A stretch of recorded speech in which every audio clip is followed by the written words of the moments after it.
학창시절 오빠의 비밀 장소는 책이었다. 책 속에 용돈을 나눠서 보관했다. 그러고는 용돈을 다 썼다며 엄마에게 더 달라고 조르기 일쑤였다. 분명 책갈피에 1,000원과 5,000원을 나눠서 보관하고는 용돈을 달라고 붙였다. 숨기는 재미에 빠진 모양이거나 잊고 있다가 발견하게 될 때의 반가움 때문일 것이다. 그 재미를 나도 느꼈다. 숨긴 걸 찾는 재미에 빠진 것이다. 돈을 찾게 되면 그 자리에 그대로 뒀다. 그러다 슬쩍 1,000원을 다른 책에 숨겼다. 며칠이 지나도 오빠는 모르는 눈치다. 마치 보물찾기를 하듯 책을 이리저리 뒤적이곤 했다. 그러다 재미있는 내용이 나오면 돈 찾는 것을 잊고 책 읽기에 몰두했다. 나중에 알게 된 사실은 남매의 보물찾기에 부모님도 동참했다는 것이다. 숨기는 이는 오빠뿐이 아니었다. 부모님도 우리를 위해 책갈피에 용돈을 숨긴 것이다. 가끔 도서관에서 그날의 기억이 떠오른다. 수없이 많은 책을 보면 설렌다. 책 읽기를 좋아하는 건지 책에 대한 소유욕이 강한 건지 알 수 없지만 숨바꼭질하듯 도서관을 헤맨다. 손때에 묻은 책들 사이에서 서성인다. 철학 분야에서 머뭇거린다. 어려워서 쉽게 다가가지 못한다. 심리학은 또 어떤가? 알면 알수록 몰입을 요하는 서적들 앞에 서면 한없이 작아진다. 이 어려운 책들을 집어든 그 누군가를 위해 보물찾기를 준비해야겠다. 1,000원을 꺼내 손때를 그리워하는 서적에 넣어둔다. 1,000원을 발견한 이는 어떤 기분이 들까? 한 줄 한 줄 이해하는데 힘들어하던 찰나 1,000원의 기쁨을 만끽할까? 아니면 이 책을 마지막으로 빌려간 그 누군가를 찾아서 돌려줄 생각을 할까? 어쩌면 그 자리에 그대로 두고 나올지도 모르겠다. 1,000원으로 시작된 나의 어린 시절 보물찾기는 어느새 원고를 쓰고 있는 내 인생으로 이어지고 있다.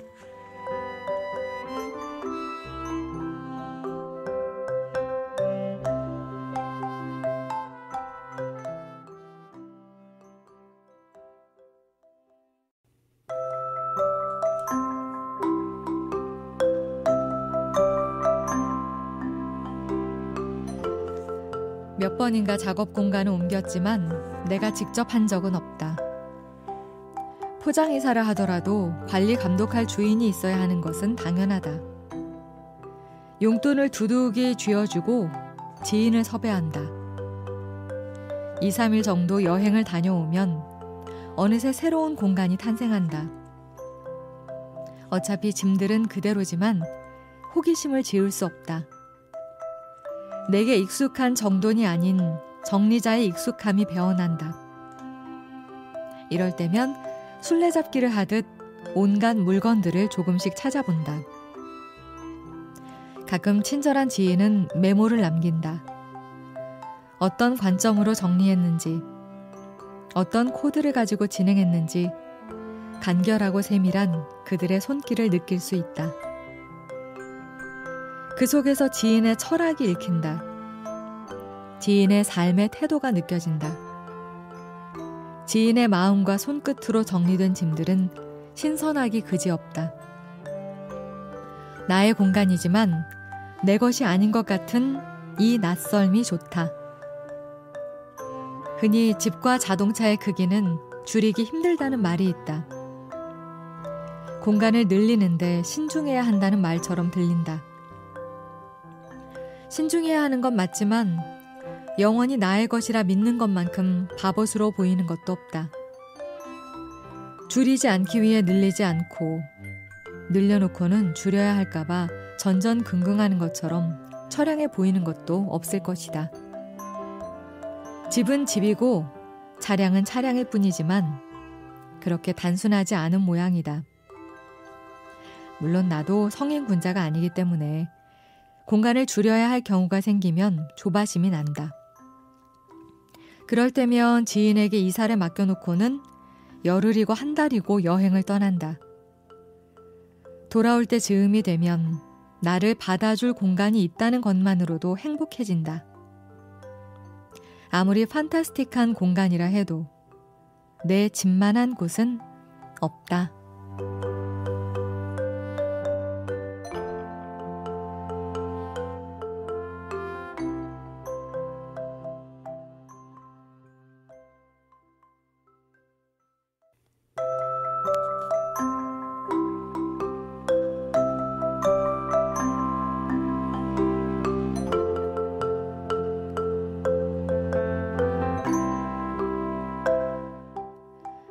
어느새 세상이 나보다 젊어지고 있다. 처음 충격은 군인 아저씨라는 호칭이었다. 군인은 아저씨다. 그런데 아저씨라고 하기엔 얼굴이 앳되다. 그들은 나라를 지키며 훈련에 여념이 없다. 나이에 많고 적음으로 보호받는 자와 보호하는 자를 나누는 것은 아니지만 누군가를 보호해줘야 할 쪽은 내 쪽이 아닐까 싶다. 언제나 병사는 20대다. 두 번째 충격은 스포츠를 관람할 때다. 10살 넘게 차이 나는 프로 선수를 향해 목이 터져라 응원가를 부른다. 훨씬 어린 나이인데 복장 때문인지 피부 톤 때문인지 나보다 나이가 많을 거라 여긴다. 이겨달라고, 이겨서 함께 즐거워하자고 때로 뭉쳐 응원한다. 조금이라도 실수를 할라치면 엄청난 비난을 쏟아붓는다. 프로 선수답게 여유롭게 집중하라 다그친다. 나보다 훨씬 어린 동생들에게 야유를 퍼붓는다.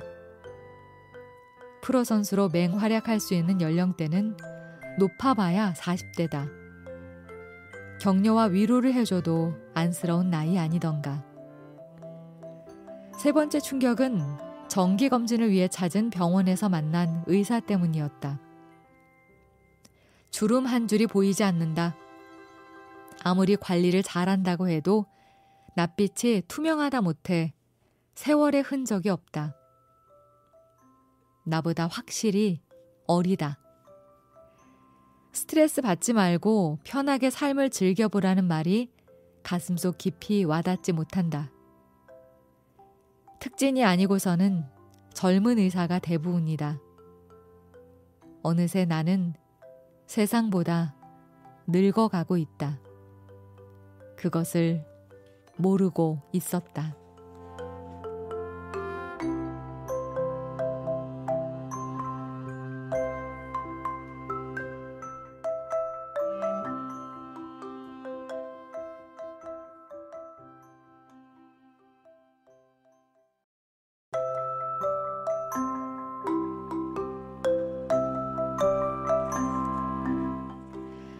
새해 첫 걸음이다.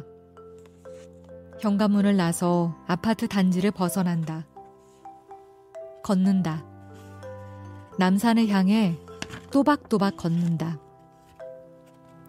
2시간은 좋게 넘게 걸린다. 바람이 차다. 도로는 한산하다. 마지막 날을 기념하며 새벽녘까지 흥청거린 흔적들도 깨끗이 치워진 상태다. 어떤 이들은 흐트러지고 또 다른 이들은 연신 제 역할을 다한다. 그들은 마지막 날을 기념하는 이들의 흔적을 밤새 치웠을 것이다. 추위를 이겨낼 요량으로 걸음을 재촉한다. 온몸이 훈훈해지며 점점 몸이 가벼워진다. 목에 친친 감았던 목도리를 풀어 배낭에 넣는다. 귀에 익숙한 피아노 연주를 듣던 습관을 잠시 내려놓고 세상의 소리에 귀를 기울인다. 도로는 오르막과 내리막을 반복한다. 뒤를 돌아보면 기울기가 눈에 들어온다. 정면을 응시하며 걸을 때는 몰랐던 경사면이 한눈에 들어온다. 걷는 그 순간에는 인지하지 못했던 경사면이 꽤 가파르게 보인다. 나도 그렇게 살아왔고 살아가고 있다. 차도와 인도의 경계가 새삼스럽다. 달려오는 차량도 지나치는 행인도 없는 텅 빈 차도와 인도를 걷는다. 아슬아슬할 것도 없는 경계를 걷는다. 지난해에는 얼마나 숱한 경계를 넘나들며 살아왔던가. 매년 새해 처음으로 집 밖을 나선 목적지는 남산이다. 숫자상의 변화일 뿐 어제와 다를 바 없는 오늘. 그런데도 뭔가 다르다. 새해 첫날, 첫걸음, 첫 번째 목적지, 그리고 처음으로 떠오른 상념들.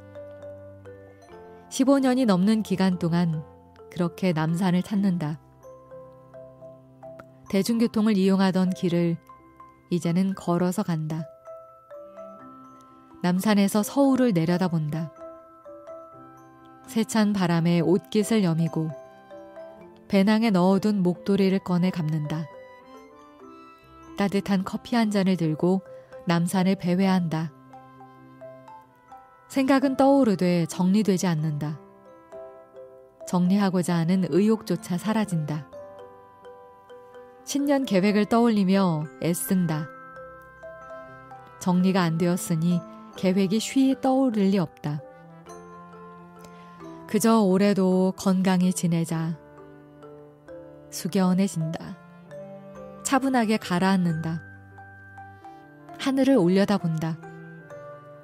그 많던 욕심은 기도 앞에서 건강한 삶으로 귀결된다. 지금 이 순간에 집중하자는 반복적인 결심도 남산을 향해 걷던 그 걸음에서부터 시작되었다.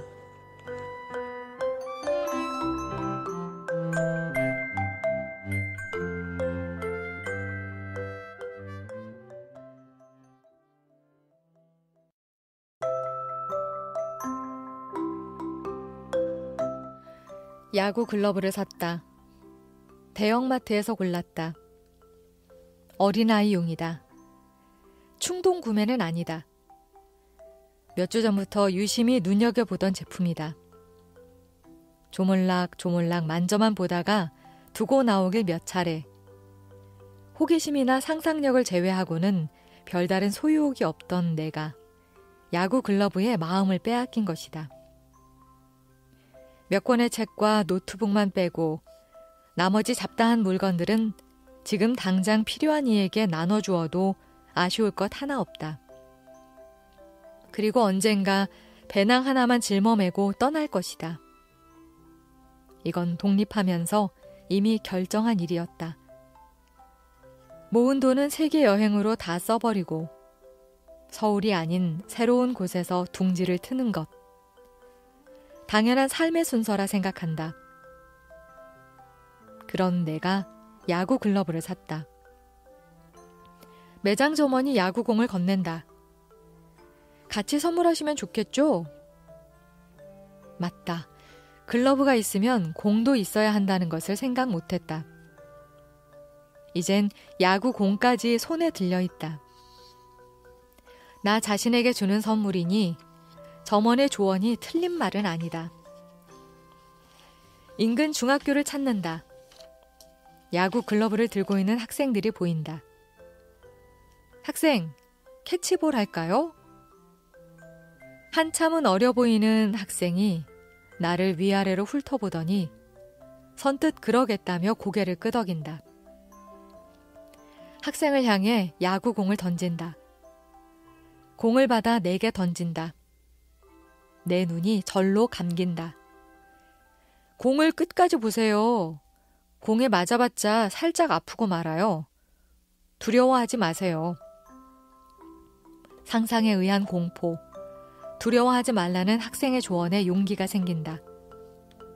공을 끝까지 보라는 말은 목표를 향해 질주할 때 끝까지 한눈 팔지 말라는 것처럼 들린다.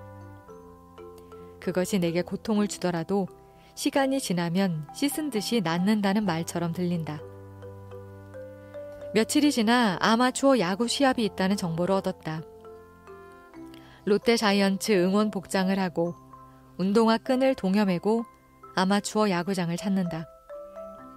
야구 글러브도 잊지 않는다. 시합 전 양팀 모두 연습에 한창이다. 뜨거운 뙤약볕 아래 구슬땀을 흘린다. 이내 가만히 있지 못하고 나도 야구 글러브를 끼고 연습에 동참한다. 아마추어 야구 시합에도 심판이 참석하는 줄 그때 알았다. 공식 심판이다. 야구 글러브를 낀 채 야구공을 던지고 받으며 심판을 응시하고 있으려니 그가 손짓한다. 나도 모르게 성큼성큼 내달렸다. 시구 한번 하실래요? 가능하겠어요? 아마추어 야구 시합에 제대로 복장을 갖추고 구경 온 사람은 없었다며 이유를 밝힌다. 주위를 둘러보니 가족들이 대부분이다. 심판의 손짓과 함께 시구자로 나섰다. 순간 침묵이 흐른다. 야구공을 던졌다. 제대로 공이 날아간다. 한없이 날아간다. 야구를 향한 내 마음이 깊어지는 순간이다. 야구를 향한 자세가 진지해진 찰나다.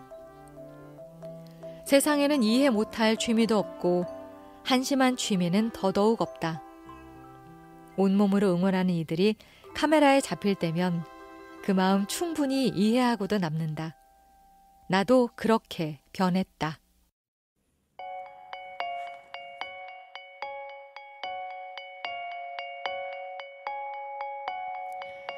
주말이나 휴일에는 중앙선을 탄다. 그것도 양쪽 끝칸에 탄다. 자전거로 가득한 지하철 안은 평상시와 전혀 다른 분위기다. 온몸의 실루엣이 그대로 드러나는 얄궂은 라이딩 복장을 한 자전거족들이 자전거를 싣기 위해 안간힘을 쓴다. 앞바퀴를 넣고 뒷바퀴를 싣기 위해 조심스레 지하철 안으로 비집고 들어온다. 누구 하나 불평 없다. 조밀하게 지하철 안을 채운다. 서 있는 자전거와 그 곁을 지키는 이들이 나란히 선다. 좋은 자전거일수록 자전거 지지대가 없다. 그렇다 보니 사람이 자전거를 받치고 있어야 한다. 자전거를 안전하게 싣고는 얼굴 전체를 가렸던 선글라스와 버프를 하나 둘 벗는다. 나이 지긋한 얼굴들이 드러난다. 등산복을 입은 이들도 눈에 띈다. 평상복을 입은 이들이 오히려 낯설게 느껴진다. 등산용 의자를 꺼내 구석에 편다. 그리고 앉는다. 웃음이 새어나온다. 부럽다는 의견도 속출한다. 지하철 안은 밝다. 운동을 마친 이들의 여유가 있다. 각자 운동의 장점을 알려주기 위한 홍보의 장이 된다. 주말에 중앙선을 처음 타본다는 평상복을 입은 어르신이 세상의 변화를 실감한다. 취미생활이 다양해질수록 다양한 산업이 발달할 것이고 그 누군가의 손자는 다양한 직업군에서 여러 기회를 만나게 될 것이라는 그럴싸한 논리에 귀가 기울여진다. 내가 하고 싶은 걸 처음으로 찾았어요. 나를 위한 삶을 처음 살아봐요. 나만을 위한 시간을 처음 보낸다는 어르신의 말에 다들 침묵한다. 생각이 깊어진다. 취미를 즐길 수 있을 정도로 건강해서 다행이라는 말에 고개만 끄덕인다. 희생과 보상으로 점철된 인생을 만난다.